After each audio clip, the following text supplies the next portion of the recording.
দর্শক, স্বাগত জানাই কালের কণ্ঠে। আপনাদের সাথে যুক্ত রয়েছে আমি রাজীব জোয়ারদার। বাংলাদেশের অন্তর্বর্তীকালীন সরকারের উপদেষ্টারা বিদেশে পালিয়ে যাবেন, পালানোর জায়গা পাবেন না, এমন মন্তব্য করেছেন জাতীয় নাগরিক পার্টির এনসিপির দুই নেতা।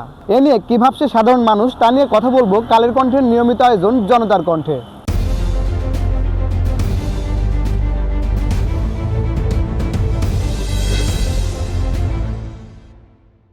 বাংলাদেশের যে অবস্থা, 5 আগস্টের পরে এক দল অন্য দলকে আমরা দোষারোপ করতেছি। এটা না করে আমরা সুন্দরভাবে আমরা একটা দেশ সাজাতে চেয়েছিলাম, কিন্তু যদি এই অবস্থায় হয় তাহলে তো মনে করেন যে দেশের জন্য শুভ লক্ষণ না।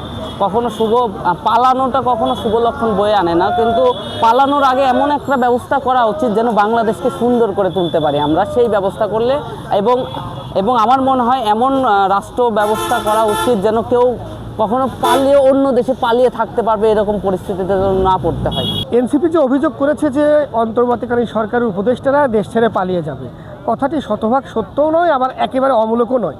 কারণ উপদেষ্টারা তারা যে দায়িত্ব নিয়ে এসেছিল সেই দায়িত্ব তারা সঠিকভাবে পালন করেনি। তাদের হঠাৎ অর্থবিত্ত বেড়ে যাওয়া, তাদের কথার সুর পাল্টে যাওয়াতে সন্দেহ হচ্ছে, এবং তারা যে তাদের দায়িত্ব সঠিকভাবে পালন করছে না এই বিষয়ে যথেষ্ট প্রশ্নবিদ্ধ রয়েছে। সুতরাং এটা শুধুমাত্র বলে বসে থাকলে হবে না, সাধারণ মানুষকে, ছাত্র জনতাকে সচেতন হতে হবে এবং সরকারকে নতুন করে তদন্ত করতে হবে এই উপদেষ্টাদের বিরুদ্ধে। বসুন্ধরা টিস্যু, অশুদ্ধতার বিরুদ্ধে এক বিন্দুও ছাড় নয়। দেশের জনগণ তাদেরকে বসাইছে, যদি দেশের জনগণের মন মতো বা তাদের কল্যাণকর কোনো কাজ না করে অবশ্যই তারা পালিয়ে যেতে বাধ্য হবে, যদি জনগণ চায়। দেশের ভালো কল্যাণ বিগত দিনে কেউ করে নাই। যে ফ্যাসিস্ট সরকার ছিল জনগণের কথা চিন্তা করে নাই, শুধু নিজের কথাটাই ভাবছে। তো সেই একই কাজে যদি এই উপদেষ্টারাও করেন তাহলে অবশ্যই তারা তো পালানোর জায়গা পাইছে মালবাহী কোনো হেলিকপ্টারের মাধ্যমে।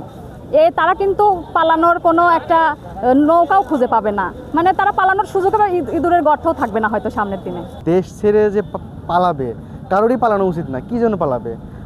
দেশের হয়ে কাজ করতে, তারাও তো কাজ করতেছে, আমরাও তো কাজ করতেছি, সবাই মিলে কাজ করা উচিত। সব থেকে বড় কথা হচ্ছে এটা, দেশ ছেড়ে পালাবে এই কথাটা আসলে আমার কাছে কেমন জানি লাগছে। পালানো দরকার, তারা পালাবে কেন? তারাও তো কাজ করতেছে।